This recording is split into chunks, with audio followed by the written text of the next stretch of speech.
안녕하세요. 인생의 모든 순간들을 사진 한 장에 담아내며 살고 있는 사람입니다. 아직 살아온 세월은 얼마 되지 않았지만 최근 인생의 신기함과 인연의 기묘함에 대해 문득 깨닫게 됐습니다. 이 사연을 쓰는 지금도 생각합니다. 내가 그날 그 자리를 지나치지 않았더라면 그 사람은 어떻게 됐을까 하고 말입니다. 오늘은 저에게 있었던 꿈 같은 이야기를 들려드리고 싶어서 이렇게 사연을 보내봅니다. 저는 어릴 적 정말 다양한 경험을 하고 자랐습니다.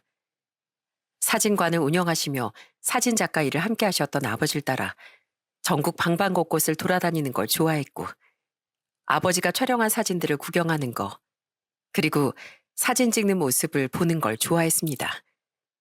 아버진 어린 저를 데리고 다니시며 정말 많은 것들을 보여주셨고, 그런 아버지 덕분에 저의 유년기는 아주 다양한 색깔의 추억으로 꽉꽉 채워질 수 있었어요.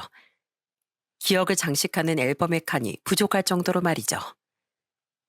성아야, 이렇게 아빠랑 자주 여행 다니니까 기분 좋지? 네, 너무너무 좋아요. 에휴, 너희 엄마도 돌아다니는 걸 좋아하면 같이 오는 건데. 그래도 우리 아들이랑 같이 오니까 기분도 좋고 외롭지도 않아서 좋다. 아들, 앞으로 이 아빠 머리가 백발이 될 때까지 같이 다녀주는 거다. 지금은 한국이지만 나중엔 해외로 나가보는 거야. 에펠탑도 보러 가고 자유의 여신상도 보러 가고 그땐 우리 가족 다 같이 가자. 아버지 함께 다니면서 아버지가 하시는 일에도 많은 관심을 가지게 됐어요. 카메라 한 대로 세상을 담고 다닌다는 게 신기하면서도 굉장히 아름답다고 생각했거든요.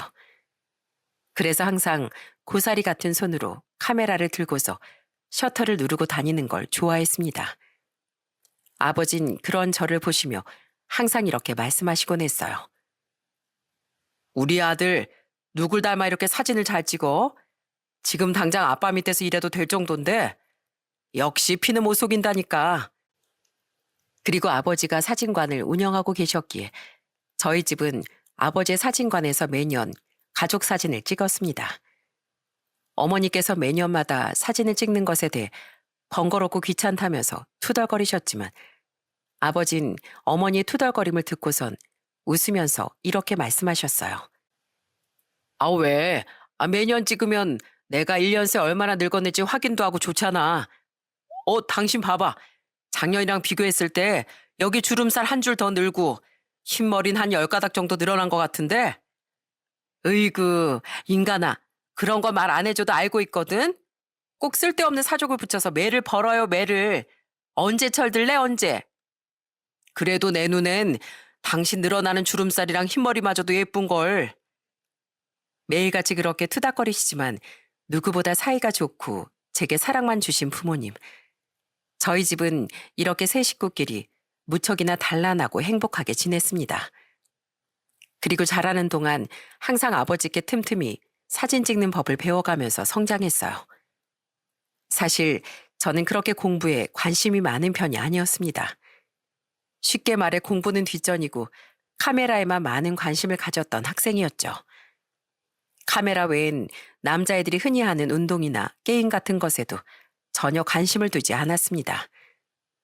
어머니께선 공부도 운동도 아무것도 관심 없어 하는 절 보면서 걱정을 하셨습니다. 성아야, 너도 친구들이랑 나가서 좀 놀아. 몸도 계속 움직여야 건강해지기도 하고 성격도 훨씬 더 밝아지지. 안 그래? 아유, 여보, 걱정하지 마. 당신도 알지? 나 어렸을 때 공부 지지리도 못했던 거. 근데 지금 봐.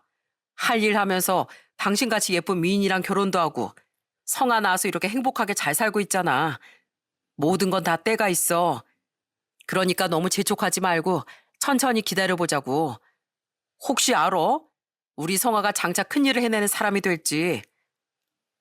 이도저도 아닌 애매한 재능을 가지고 있었다면 당연히 주변에서도 말렸을 것이고 아버지께서도 그만하고 공부나 하라며 말씀을 하셨을 때지만 저는 주변 사람들에게도 인정을 받을 정도의 사진 실력을 가지고 있었어요.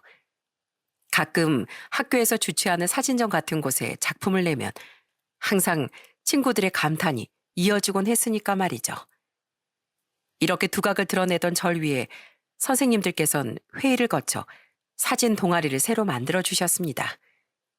담임 선생님께서 제게 이 얘기를 해주시면서 작게나마 응원의 말씀을 남기시기도 하셨죠. 너 사진에 재능 있더라. 이번에 동아리 하나 만들어 줄 테니까 나중에 학교 축제할 때 사진 전시도 하고 그래봐.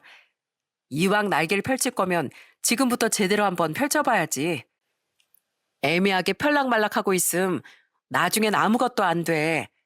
필요한 거 있으면 언제든 말하고 선생님이 팍팍 밀어줄 테니까. 그렇게 말씀해 주셔서 감사합니다, 선생님. 저 정말 열심히 해볼게요. 그래, 나중에 선생님도 예쁘게 한 컷만 찍어줘 봐라. 그렇게 사진 동아리가 새로 만들어지게 됐고 동아리 부원을 모집한다는 글을 게시판에 붙여놓으니 생각보다 많은 친구들이 절 찾아와 줬습니다. 학교에 저와 비슷한 취미를 가지고 있는 친구들이 꽤나 많더라고요. 그렇게 중학교 2학년 때 시작된 첫 동아리는 7명으로 시작을 하게 됐고 중학교 3학년이 됐을 무렵 지금의 아내를 동아리에서 처음 만났습니다. 아내는 중학교 1학년 막 중학교에 입학한 패기 넘치는 신입생이었어요. 당시 동아리 신청서를 들고 부실로 찾아왔을 때 그 패기 넘치고 씩씩한 모습을 전 아직도 잊을 수가 없습니다. 물론 지금 본인은 전혀 기억이 나지 않는다고 오리발을 내밀고 있지만 말이죠.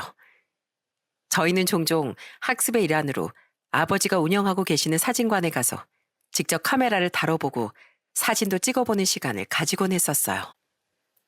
이런 건 돈 주고도 못 듣는 수업이야. 원래는 이거 수업료받고 가르쳐줘야 하는 건데 너희라서 아저씨가 특별히 가르쳐주는 거야. 알겠지? 그러니까 하나라도 흘려듣지 말고 열심히 배워.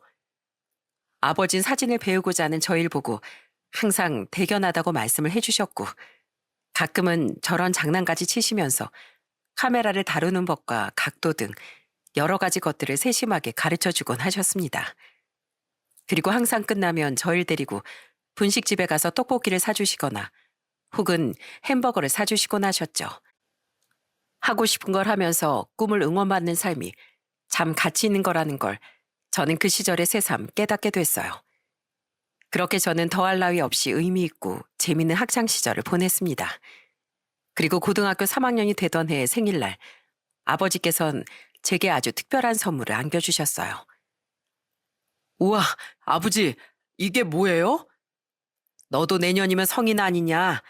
이젠 대학도 들어가야 할 테고 본격적으로 아버지한테 일도 배워봐야지. 네가 실력이 늘려면 개인 카메라로 이것저것 만져보면서 직접 찍어봐야 늘어. 언제까지 아빠 거 가지고 수박 겉핥기식으로 배울 수만은 없잖아. 원래는 아빠가 예전에 쓰던 거 선물해 주려고 했는데 이미 쓰던 걸 주면 선물을 주는 의미가 없을 것 같아서 저렴한 걸로다가 한 대 샀다. 그게 초보들이 많이 쓰는 카메라야. 그걸로 좀 익힌 다음에 익숙해지면 아빠가 더 좋은 걸로 사줄게. 우리 아들 좋겠네. 카메라 자기 거 가지고 싶다고 그렇게 노래를 부르더니 이제 마음껏 가지고 다닐 수 있겠다. 아버지가 주신 건 다름 아닌 초보들이 많이 사용하는 카메라였어요. 생각지도 못한 특별한 선물에 진짜 가슴이 벅차오르더라고요. 이렇게까지 꿈을 위해 한 발짝 다가갈 수 있게끔 지원해 주신 아버지께 정말 감사한 마음이 들었습니다. 꿈을 위해 지원을 해주고 밀어주면 밀어주는 대로 기대치에 부응하는 게 인지상정 아니겠어요? 저는 아버지께 카메라를 선물 받은 그날부터 이리저리 돌아다니며 다양한 것들을 찍고 다녔습니다. 이를테면 길가에 피어난 꽃이라든지 구름 한 점 없이 청명한 하늘이라든지 아이들이 북적거리는 등굣길이나 학교길 같은 것들 말이죠.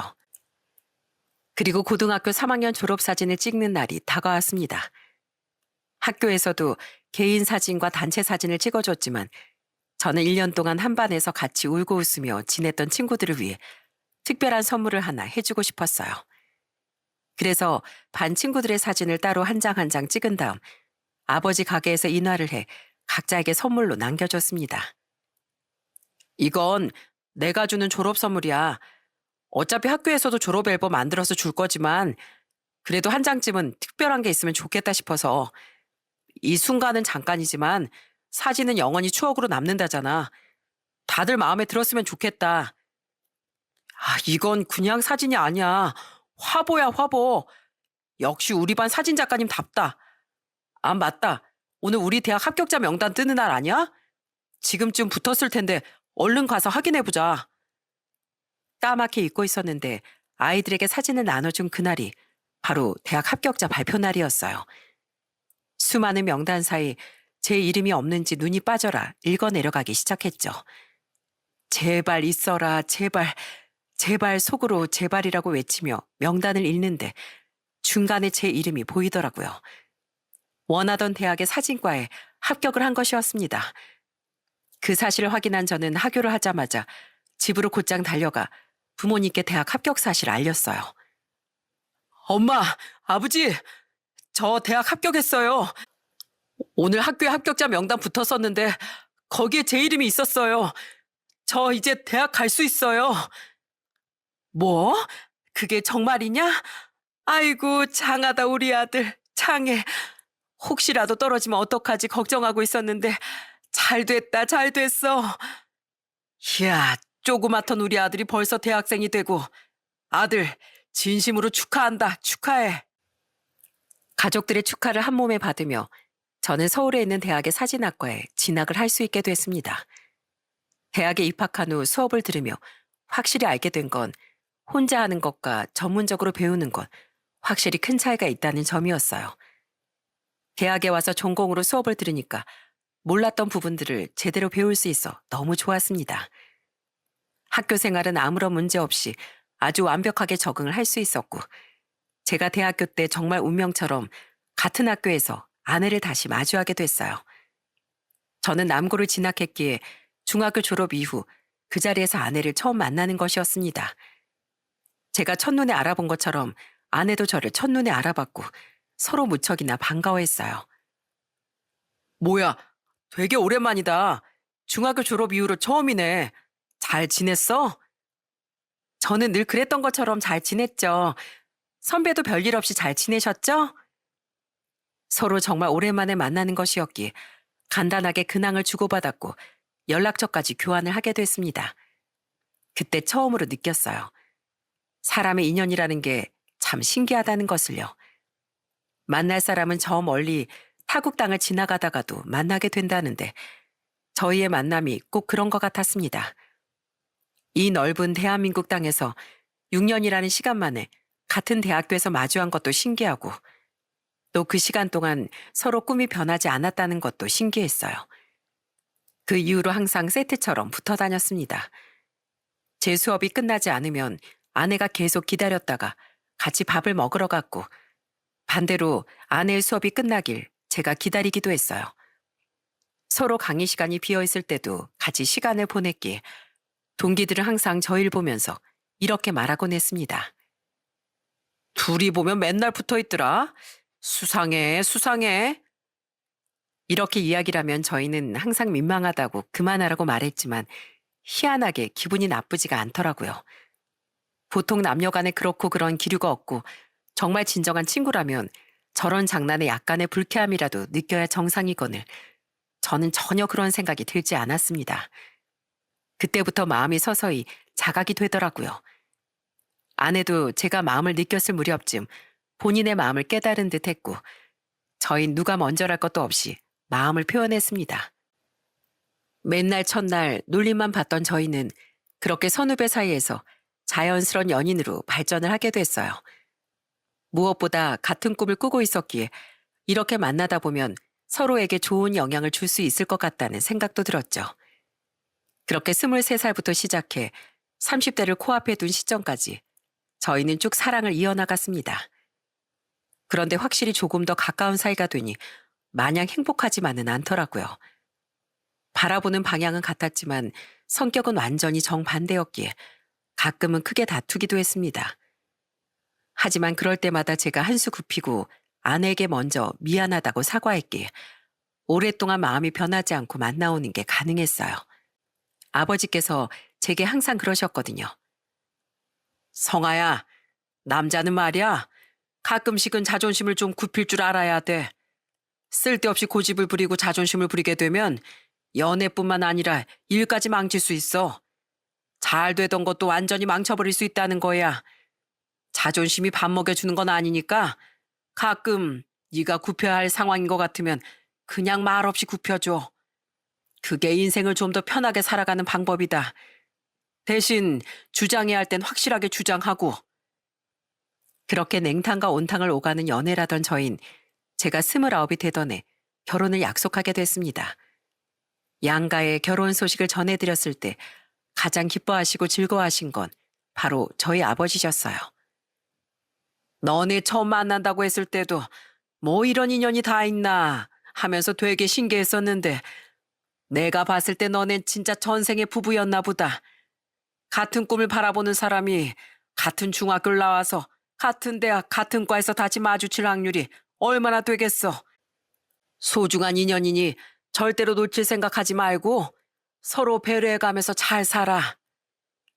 아버지께선 이렇게 덕담을 남겨주셨고 처갓집에 처음 인사를 드리러 갔을 때도 저와 아내 인연에 대해 처음부터 끝까지 말씀드리니 장모님께서 무척 놀라시며 이렇게 말씀을 해주셨습니다. 아이고, 인연이다, 인연이야. 아유, 어떻게 이렇게 연이 기가 막히게 이어질 수가 있는지. 처음 듣는 소리는 아닌데 또 이렇게 들으니까 새롭고 놀랍고 그러네. 살면서 이렇게 만나는 건 쉽지 않으니까 서로를 귀한 인연이라고 여기고 잘 지내봐. 부모님도 그렇고 장인어른과 장모님께서도 저희의 결혼을 진심으로 축하 인사를 전해주시며 결혼을 허락해 주셨습니다. 저희는 서로 사진을 전공했기 때문에 돈 들여서 찍는 웨딩 사진도 셀프로 촬영을 진행했어요. 이런 부분에선 크게 돈이 들어가지 않는다는 게 사진을 전공한 저희 부부의 장점인 것 같더라고요. 그렇게 저희는 많은 분들의 축복 속에서 성공적으로 결혼식을 올릴 수 있었습니다. 제 인생 최종 목표는 언젠가 제 이름을 내건 스튜디오를 차리는 것이었어요. 그래서 돈을 모으고 경력을 쌓기 위해 졸업을 하자마자 제법 유명한 사진관에서 보조 사진작가로 일을 하고 있었습니다. 가족 사진을 촬영하러 오시는 분들, 아이의 돌사진, 50일 기념사진 등을 촬영하러 오시는 분들도 많이 계셨어요. 길게는 몇 시간 정도 촬영을 진행해야 했기에 가끔은 진이 다 빠지는 날들도 있었지만 그래도 좋아하는 일을 할 수 있다는 것에 감사하며 매사 즐거운 마음으로 일했습니다. 그러던 어느 날 갑작스럽게 대표님께서 제게 이런 말씀을 하시더라고요. 성아야, 너 전에 네 이름으로 된 스튜디오 한번 차려보는 게 꿈이라고 했었지? 네, 그랬었죠. 그럼 우리 스튜디오 2호점 내서 한번 해볼래? 네? 제가요? 사실 우리 스튜디오가 다른 곳에 지점이 없거든. 그래서 멀리서 오시는 분들은 가끔 분점 안 내시냐고 물어보셔서 생각은 하고 있었는데 이제 한번 해봐도 되지 않을까 생각이 들더라고. 여기야 뭐 일하려고 지원하는 사람들 널리고 널렸고 너도 나중에 네 가게 차리려면 그런 경험 하나 정도는 쌓아두는 것도 좋겠고. 너 여기서 보조작가만 하기엔 아쉬운 사람이야. 어때? 한번 맡아서 해볼 수 있겠어? 네, 대표님. 대표님께서 믿고 맡겨주시기만 하면 큰맘 먹고 제가 한번 해보겠습니다. 그래. 그런 태도 아주 마음에 들어. 나중에 준비 다 되면 그때 다시 말해줄게. 너 믿고 맡기는 거니까 책임감 있게 잘해야 돼. 누군가의 신임과 믿음을 산다는 건 참 의미 있는 일이었습니다. 그렇게 저는 2호점 계약을 체결하고 인테리어 공사가 마무리될 때까지 스튜디오에서 일을 했고 아버지께선 2호점을 오픈하는 날 찾아오셔서 제 어깨를 툭툭 두드리시며 대견하다고 말해주셨습니다. 내가 나중에 늙어서 카메라 들 힘도 없을 때쯤 우리 사진관 좀 물려줄까 생각 중이었는데 이렇게 네 힘으로 대표 자리까지 맡게 되고 우리 아들 아주 대견하다, 대견해. 그 대표님이 널 믿어주신 만큼 잘해봐. 너라면 충분히 잘해낼 수 있을 거다. 다른 사람도 아니고 아버지 응원이라 더 힘이 나는 것 같았습니다. 그 무렵 아내는 아버지의 사진관에서 일을 하게 되었어요. 시아버지와 며느리가 한 공간에서 함께 일을 하게 된 것이었죠. 사실 아내도 다른 사진관에서 일을 하고 있었는데 그곳이 문을 닫게 됐고 이 사실을 알게 되신 아버지께서 한날 제게 이렇게 말씀을 하시는 겁니다. 어젠가 엊그젠가 지나가다가 봤는데 새아가가 일하고 있던 사진관 거기 문을 닫았더라. 거긴 언제부터 닫은 거냐? 장사 잘 됐었는데. 아, 문 닫은 진 좀 됐어요. 거기 사장님이 편찮으셔서 닫으셨다고 하더라고요. 그래? 그러면 새아간 지금 뭐 하고 있는데?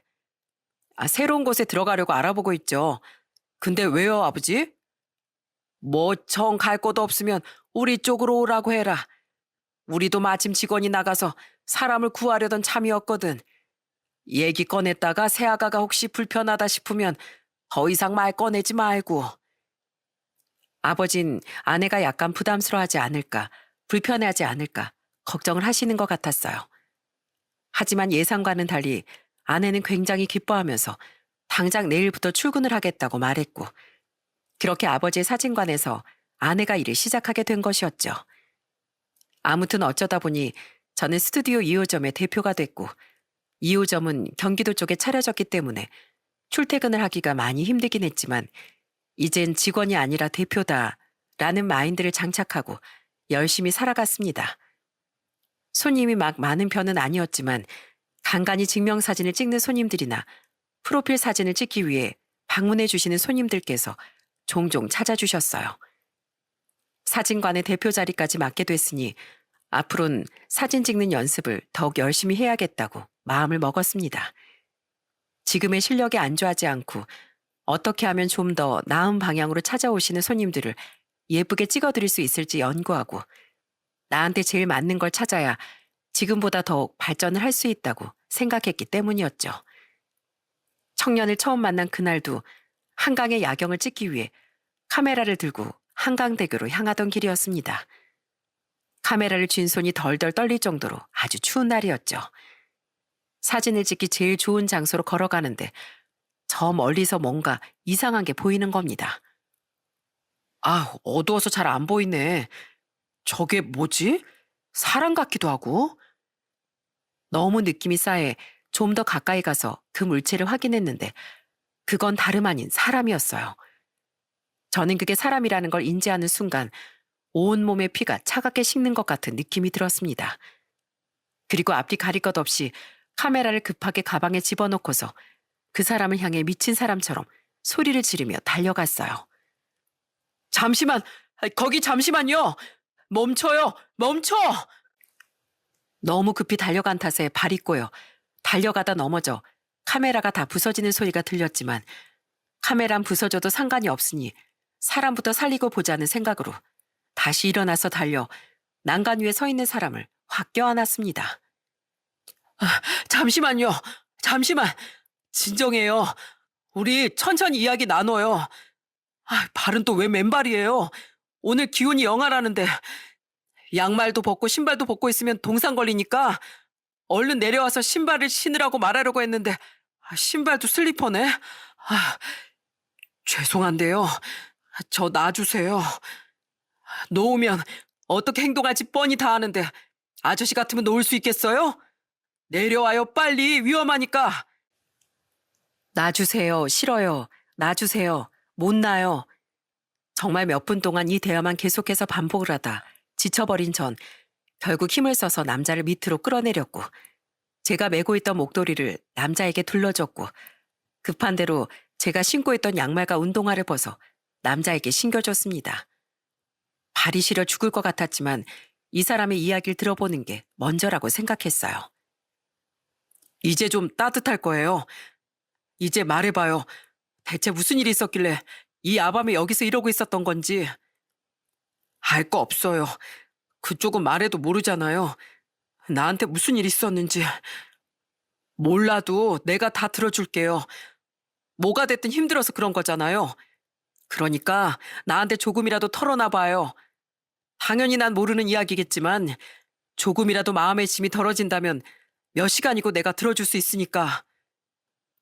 남자는 제 얼굴을 한참 동안 뚫어져라 쳐다보더니 이내 입술을 꾹 깨물고서 천천히 본인의 이야기를 하기 시작했습니다. 이 세상에 제 편은 아무도 없어요.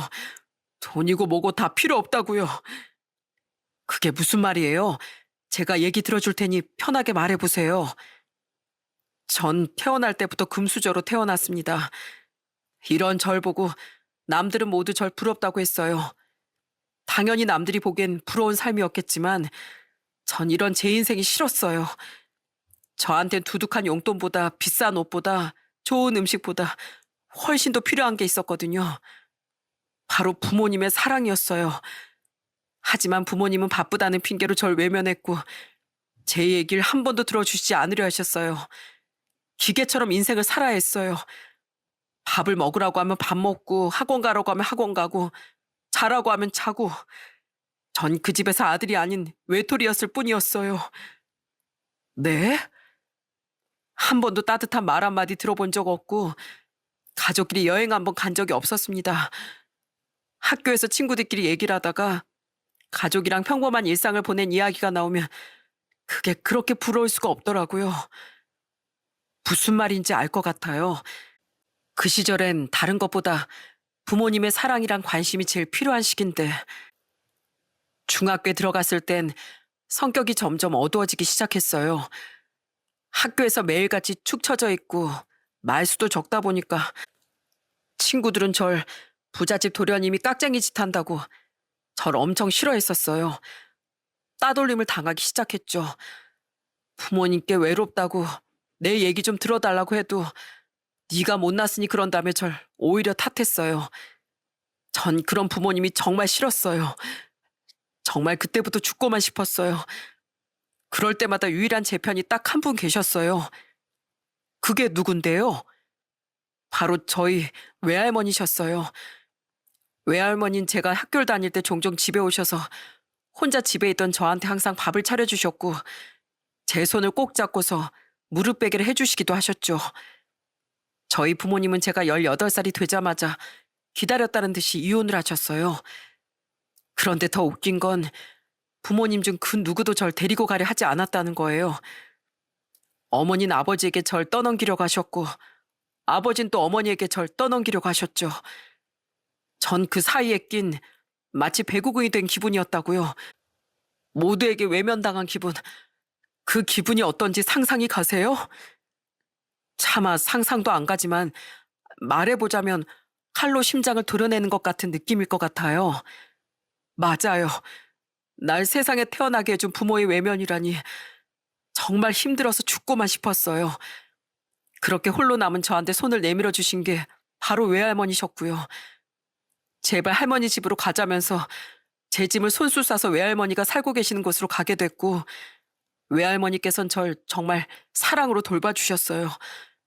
이미 저는 다 큰 성인이 됐는데도 우리 강아지 하시면서 제가 일이 있어서 조금 늦게 들어오면 우리 강아지 언제 들어오나 하시면서 잠도 안 주무시고 절 기다리고 계셨어요. 그럼 외할머니랑만 같이 산 거예요? 아니요. 외할아버지랑도 같이 살았는데 외할아버진 무척 바쁘셨고 또 말수도 적은 편이시다 보니 저랑 대화를 나눌 일이 거의 없었어요. 엄청 과묵하신 분이셨거든요. 아무튼 외할머니 덕분에 성격이 조금은 나아지고 있었는데 몇 달 전에 외할머니가 돌아가셨어요. 원래 심장 건강이 무척 안 좋으셨는데 그게 악화되시는 바람에 저를 두고 떠나가셨어요. 돌아가시기 전에 절 붙잡고 얼마나 힘겹게 한마디씩 내뱉으셨는지 몰라요. 뭐라고 하셨는데요? 이 못난 외할미가 우리 손자 장가 가는 것도 못 보고 가서 미안하다고 하늘에서 다 지켜보고 있을 테니까 항상 밝게 웃고 살라고. 할머니는 그 말씀만 남긴 채로 절 두고 돌아가셨어요. 세상에 있던 유일한 내 편이 사라졌다는 생각 때문에 너무 힘들어서 외할머니 장례식이 끝나자마자 그냥 짐을 대충 챙겨서 집을 나와버렸어요. 휴대폰 번호도 그냥 바꿔버렸고요. 그리고 월세방 하나를 구해다가 하루 종일 구석에 틀어박혀 자다가 문득 할머니 옆으로 가고 싶다는 생각을 하게 됐어요. 하늘로 가면 보고 싶은 외할머니를 만날 수 있으니까요. 무슨 그런 생각을 해요. 그렇게 따라가면 외할머니가 아이고 우리 손자 왔냐 이러면서 반겨주시겠어요? 아니면 이놈의 자식 여긴 왜 왔어? 하면서 화를 내시겠어요? 되려 외할머니가 하늘에서 보시면서 마음이 놓이게끔 열심히 살 생각을 해야죠.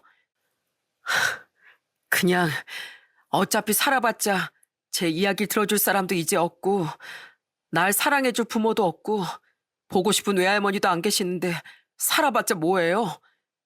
이야기 들어줄 사람이 왜 없어요? 여기 있네. 처음 보는 사람한테 목도리 벗어줘, 양말 벗어줘, 신발 벗어줘. 1시간 동안 앉아서 이야기하는 거 다 들어줘. 부모님이랑 외할머니 내가 뭐 어떻게 해줄 수 있는 건 아니지만 얘기 들어줄 사람은 여기 있잖아요. 제 연락처 알려줄게요. 배고플 때, 놀고 싶을 때, 힘들 때, 우울할 때, 속상할 때 아무 때나 전화해요. 제가 언제든지 말벗이 되어줄 테니까요.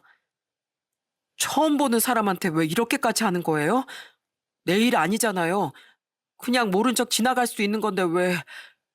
사실 난 살면서 이렇게 생각했거든요.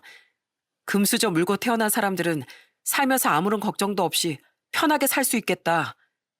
그런데 이 사람들도 결국엔 다 사람이고 같은 감정을 느끼는데 왜 여태 편견을 가지고 있었을까 하면서 많이 반성했어요. 그리고 살게 하고 싶어서요. 다신 이런 차가운 곳에 혼자 발 올리게 하고 싶지 않아서. 이게 제 성격이고 제 방식이에요.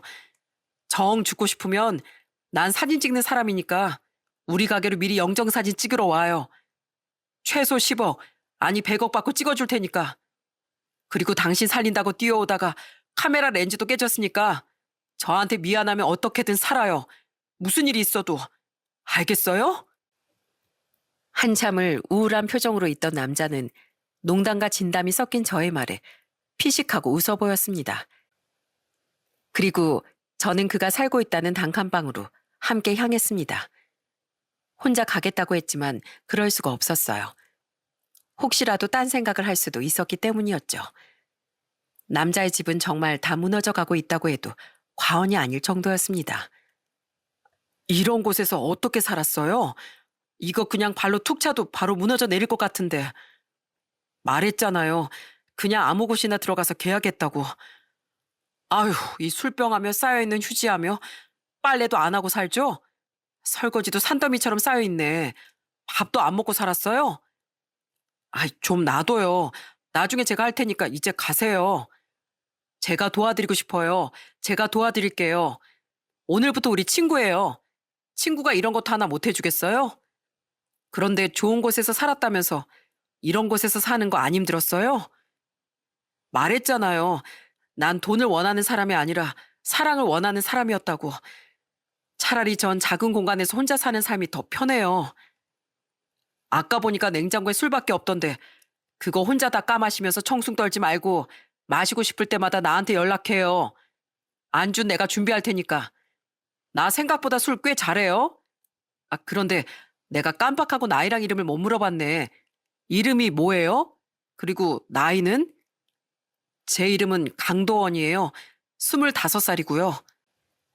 저는 그의 나이를 듣고서 정말 깜짝 놀랐습니다. 저랑은 조금 나이 차이가 있어서 친구라고 부르기도 정말 민망할 정도더라고요.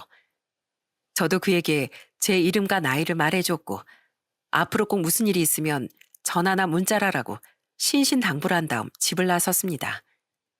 그리고 저는 그 다음 날부터 정말 누가 봐도 귀찮을 정도로 도원이를 챙기기 시작했습니다. 삼시세끼 밥은 잘 챙겨 먹었는지, 냉장고의 술은 까서 마셨는지, 오늘은 어떤 하루를 보냈는지 전화를 걸어 물어보곤 했어요. 거의 매일같이 전화를 거니 도원이가 이렇게 말을 하더라고요. 제발 전화 좀 적당히 해요, 형. 누가 보면 뭐 친형제인 줄 알겠어요. 걱정돼서 그러지. 너 또 전에처럼 또 쓸데없는 생각할까 봐. 이게 솔직한 제 심정이었습니다. 그 추운 날 홀로 그곳에 서 있었던 도원이의 모습이 계속 생각이 나면서 마음이 항상 쓰이더라고요. 마음 같아선 쾌적한 환경에서 살 수 있게끔 집이라도 좀 구해주고 싶었는데 저 역시 그렇게 자금이 넉넉한 편은 아니었던지라 매일같이 전화로 안부를 묻거나 혹은 시간이 될 때 만나는 것으로 만족해야 했습니다. 그래도 저와 알게 되면서부터 도원이의 표정은 점점 밝아졌어요. 먹구름이 조금씩 걷히기 시작하니 마음이 조금은 편안해지는 것 같더라고요. 그리고 어느 날은 도원이 외할머니께서 계시는 낙골당으로 함께 찾아가 인사를 드리고 오기도 했습니다. 도원인 외할머니의 사진을 닦아드리며 이렇게 이야기했어요. 할머니, 나 왔어. 그동안 하늘에서 내 걱정 많이 했지? 미안해. 잘 살지도 못하고 계속 엉망진창의 모습만 보여줘서. 그래도 나 마음 붙이고 지낼 좋은 형도 알게 돼서 지금은 조금씩 나아지고 있어. 할머니가 나 불쌍하게 여겨서 하늘에서 이렇게 좋은 형을 보내준 거라고 생각하고 싶어. 할머니, 거기선 안 아프고 잘 지내는 거지? 이 못난 외손자도 잘 지내보려고 노력하고 또 노력할 테니까 하늘에서 나 계속 지켜봐 줘야 돼. 사랑해, 할머니. 형도 한마디 할래요? 할머니가 인사하라고 하시는데. 아유, 그럼 당연히 인사드려야지. 할머니 안녕하세요. 처음 인사드리네요. 그동안 이 녀석 때문에 하늘에서도 편히 못 계셨죠? 이젠 두 발 뻗으시고 편히 쉬셔도 됩니다. 제가 이 녀석 옆에서 엄청 괴롭히면서 다시 못된 마음 안 먹도록 잘 챙길 거거든요. 그러니까 마음 놓으시고 앞으로 잘 될 수 있게 지켜봐 주세요. 그렇게 도원이를 친동생처럼 챙기며 좋은 관계를 유지한 지 6개월 정도가 지난 어느 날, 저희 스튜디오로 아침부터 양복을 쫙 빼입은 사람 2명이 들어왔습니다. 이게 뭐지? 난 아무것도 잘못한 게 없는데? 표정과 모습을 보아하니 사진을 찍으러 온 것도 아닌데 보였기에 저는 대체 이게 무슨 상황인지 판단을 하기 바빴습니다. 그리고 그 남자들 뒤로 무척 단정한 차림을 한 할아버지 한 분이 들어오시더군요. 어서 오세요. 혹시 사진 찍으러 오셨나요? 여기 혹시 사장님 되시나요? 네, 맞습니다. 제가 여기 사장입니다만. 잘 찾아왔네. 그럼 혹시 강도원이란 아이를 알고 있어요? 도원이요? 예, 알고 있는데 혹시 누구신지. 그럼 우리 저기 앉아서 잠시 이야기나 나눌까요? 벼랑간 스튜디오로 찾아오신 할아버지 입에서 나온 도원이의 이름에 제 사고회로가 멈추는 것 같았습니다. 이게 대체 무슨 상황인 건지 아무 생각도 안 들고 무척 얼떨떨하더라고요. 우선은 할아버지 말씀대로 스튜디오 안쪽에 있는 자리에 앉아 대화를 나눴습니다. 갑자기 이렇게 찾아와서 뜬금없이 도원이를 아냐고 물어봐서 많이 놀랐죠? 난 도원이 외할아버지 되는 사람이에요. 안녕하세요. 몰라 봬서 죄송합니다. 죄송하긴. 몰라보는 게 당연하지. 내가 말을 안 해줬으니까. 사실 어젯밤에 우리 손자 녀석을 만났어요. 녀석이 아무 말도 없이 집을 떠난 지 1년 만에. 정말요? 도원이를 만나셨어요? 만나서 정말 처음으로 도원이랑 많은 이야기를 나눴어요. 도원이 내가 생각했던 것 그 이상으로 우리 아내에게 많이 의지를 했더라고요. 아내가 도원이를 하나뿐인 손주라고 무척이나 아꼈었거든요. 딸내미가 이혼을 하고 도원이를 아무도 챙기지 않아 혼자가 됐을 때 데리고 온 것도 제 아내였고요. 난 회사를 경영한답시고 집에 들어가는 날이 그렇게 많지가 않아서 도원이랑 많이 이야기도 못 나누고 그랬었는데. 맞아요. 저한테 이야기해 줬었어요. 외할머니랑 굉장히 가까운 사이였다고. 그래서 의지를 정말 많이 했었다고요. 그러다가 아내가 아프기 시작한 겁니다. 원래 심장이 안 좋은 사람이었는데 아무래도 나이 먹다 보니까 약해져서 문제가 생긴 것 같더라고요. 그때 회의감이 들더군요. 돈을 많이 벌면 뭐하나, 부와 명예를 가지고 있으면 뭐하나, 아픈 아내를 위해 아무것도 해줄 수 있는 게 없는데, 이런 회의감이 들더군요. 도원인 그런 아내 곁을 저 대신 온종일 지켜줬어요. 간병인을 쓰자고 했는데 화를 내면서 무슨 일이 있어도 자기가 돌보겠다고 하더라고요. 열이 나면 물수건으로 아내의 몸을 닦아주기도 하고 밥을 손수 다 먹여주기도 하고. 병원에서도 소문이 아주 자자했어요. 그러나 내가 결국 세상을 떠나고 장례를 다 치르고 나니 손자 녀석은 이미 짐을 챙겨서 집을 떠나버린 뒤더라고요. 전화번호도 아예 바꿔버리고서. 할아버지께선 도원이가 마음을 추스릴 때까지 찾지도 않고 조용히 기다려 주셨다고 했습니다. 어디서 뭐라고 사는지 너무 걱정이 됐지만 혹시나 상처를 입힐까 조심스러운 마음이 들어 기다려 주셨고, 마침내 어제 도원이가 할아버지 댁으로 직접 찾아갔다고 하더라고요. 우리 손자 녀석이 그동안 신경 쓰게 만들어서 죄송하다고 막내 앞에서 눈물을 흘리는데 얼마나 마음이 아프던지. 그래서 우리 손자의 눈물을 닦아주면서 처음으로 꼭 안아줬어요. 바쁘다는 핑계로 너한테 말 한마디 못 걸어줘서 잘해준 거 하나 없어서 미안하다고. 그렇게 서로 한참을 안고서 펑펑 울다가 제게 사장님 이야기를 하더군요. 할머니를 따라 나서려고 안 좋은 생각을 했던 나한테 손을 내밀어 준 게 바로 사장님이라고. 일면식도 없는 자기를 끌어안고 그 추운 날 신발까지 바꿔 신어가면서 이야기를 다 들어줬다고. 처음 보는 사람에게 다가가 그렇게 넋두리를 다 들어주는 게 결코 쉬운 일이 아닌데 정말 고마워요. 사장님의 그 호의 하나로 우리 손자가 살 수 있었어요. 제가 아니었어도 누군가 그 장면을 봤다면 저처럼 했을 거예요. 그 장면을 직접 눈으로 보고 못 본 척 지나가는 게 이상한 거죠. 그리고 도원이의 마음가짐 덕분에 지금까지 잘 지낼 수 있었던 거지. 결코 제 덕분이 아닙니다. 원래 사장님 가게도 알려주지 않으려 했었는데 내가 억지로 묻고 물어서 찾아온 거예요. 우리 손자 목숨 살려준 값 주려고. 자, 우리가 준비한 거 전달드리지. 할아버지께선 양복을 입은 남자에게 손짓을 하셨고 그 남자는 제게 카메라 가방 같은 걸 건네줬습니다. 저는 그 가방을 열어보고서 순간 너무 놀라 비명을 지를 뻔했어요. 그 안에는 무려 2천만 원짜리 새 카메라가 들어있었기 때문이었습니다. 아니, 이 비싼 걸 어떻게, 저도 못 산 건데. 그날 우리 손질 살리려고 뛰어오다가 카메라 렌즈가 다 부서졌다고 얘기를 들었어요. 사진을 업으로 삼고 일하는 사람인데 카메라가 부서지면 쓰나. 그건 그날 부서진 카메라 값을 대신해 주는 선물이고 이건 우리 손자 목숨 값을 구해준 대가예요. 놀란 마음을 추스릴 시간도 없이 할아버지께선 제 앞에 검은색 봉투를 내미셨고 그 봉투를 열어본 저는 억소리를 낸 뒤 봉투를 닫을 수밖에 없었습니다. 액수가 정말 장난이 아니었거든요. 저는 차마 이 카메라와 돈을 받을 수가 없어 정중한 태도로 선물을 할아버지께 돌려드렸습니다. 저는 그날 우연히 사진을 찍으러 갔다가 도원이를 마주한 거였고 사람 하나 살리자는 마음으로 거기 앉아 이야기를 다 들어준 것뿐이에요. 그 이후로도 친형처럼 이런 얘기 저런 얘기 다 나눠준 것뿐이고요.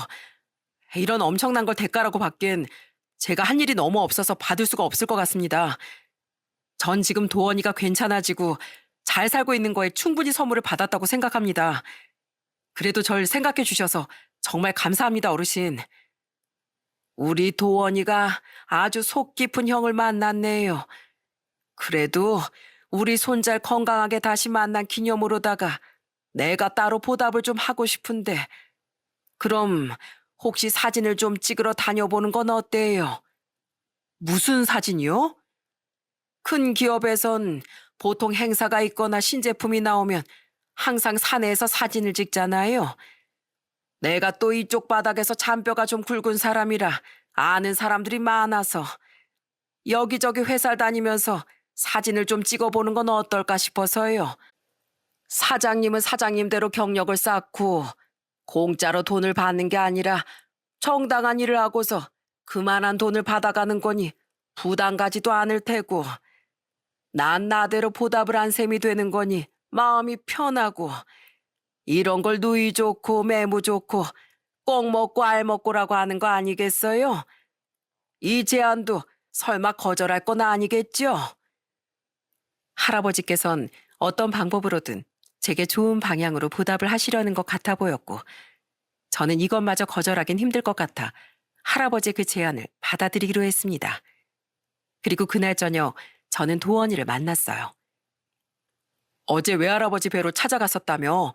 잘했어.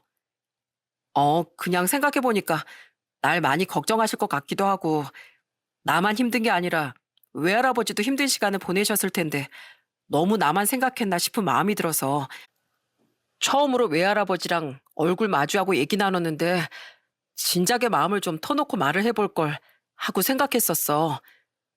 맞아. 네 얘기를 하시는데 되게 행복해 보이셨어. 그럼 이제 다시 원래 있었던 곳으로 돌아가야지 않겠어? 아니야. 외할아버지께도 말씀드렸어. 난 지금 현재의 삶에 만족한다고. 아무것도 신경 쓰지 않고 평범하게 사는 거. 그리고 형을 만나 이렇게 얘기를 나누는 것도 너무 즐거워. 있잖아. 난 형을 만난 거에 너무 감사해. 형은 외할머니 다음으로 나한테 사랑이 뭔지, 따뜻한 마음이라는 게 뭔지 알려준 사람이야. 불이 다 꺼져가는 나무장작 같았던 나한테 행복이라는 불씨를 지펴줘서 너무 고마워. 야, 난 네가 이렇게 마음 다잡고 살아서 나랑 이렇게 술도 마셔주고 얘기도 나누는 것에 감사한다. 고맙다, 도원아. 이렇게 건강하게 잘 지내주고 또 내 동생이 돼줘서 우리 특별하게 만난 만큼 앞으로도 지금처럼 잘 지내보자. 그 이후 저는 할아버지의 요청에 따라 여러 기업의 출장 사진 기사로 불려다니며 열심히 사진을 찍고 다녔습니다. 스튜디오는 스튜디오대로 운영했고 이젠 어느 정도 손님이 많이 늘어나게 되어 최근에 추가로 보조 사진 작가를 채용하게 됐어요. 도원인 가끔씩 외할아버지를 만나 뵙고 온다고 했습니다. 할아버지가 바쁘셔서 자주 못 찾아뵙지만 그래도 옆에서 통화를 하는 걸 들어보면 영락없는 손자 할아버지 대화라 절로 웃음이 난답니다. 도원아, 밥 잘 챙겨 먹고 있는 거지? 응, 굶고 다니는 거 아니지? 너 너무 말랐어. 살 좀 쪄야 돼, 이놈아. 아이, 할아버지, 저 밥 잘 먹고 있어요. 진짜로? 내가 나중에 그 사진사 양반 찾아가서 물어볼 거야. 어르신, 도원이 맨날 한 끼만 먹고 잔대요. 그것도 라면이나 햄버거만 먹고 밥은 안 먹어요. 아이, 형은 진짜 조용히 해. 할아버지 아니에요. 거짓말이에요. 듣지 마세요. 한때는 한없이 어두웠던 도원이 얼굴에도 미소가 찾아오고 또 요즘은 사진을 찍는 취미를 가지고 싶다면서 제게 사진을 배우고 있어요. 어쩌다 저희 아버지와도 알게 되어 가끔은 아버지 사진관에 들러 정석으로 사진 찍는 방법을 배우고 있답니다. 참으로 사람 인연은 신기한 것 같아요. 인생을 비관하며 스스로 생을 마감하려고 했던 도원이에게 저는 단지 한 인간으로서 얘기를 들어준 것밖에 없었습니다. 도원이 누군가에게 의지를 하고 싶고 자신의 얘기를 들어줄 사람이 필요했던 거였죠. 외로운 인생을 살면서 그토록 의지했던 외할머니가 세상을 떠나신 후 희망이 없었던 도원인 이제는 어떠한 삶의 목표가 생겼고 살아가야 할 이유가 생겼습니다. 살아보니 세상은 돈이 전부가 아니라는 걸 깨달았어요. 아무리 명예에 불을 쥐고 있다 하더라도 보이는 것이 다가 아니라는 사실도 알게 됐죠. 정말 사람답게 살 수 있는 방법은 진짜 나의 행복을 찾아가는 것임을 도원이를 통해 배웠습니다. 앞으로도 이 평범하고 소소한 행복이 이어질 수 있게끔 평범한 일상에 감사하면서 서로 의지하고 믿으며 잘 지내보려고 합니다. 우리 도원이가 따뜻한 인생을 살 수 있도록 많은 응원 부탁드립니다. 저도 최선을 다해 이 사회에 잘 적응할 수 있도록 노력할 거예요. 제 사연은 여기까지입니다. 모든 분들의 하루가 행복하시기만을 바랍니다.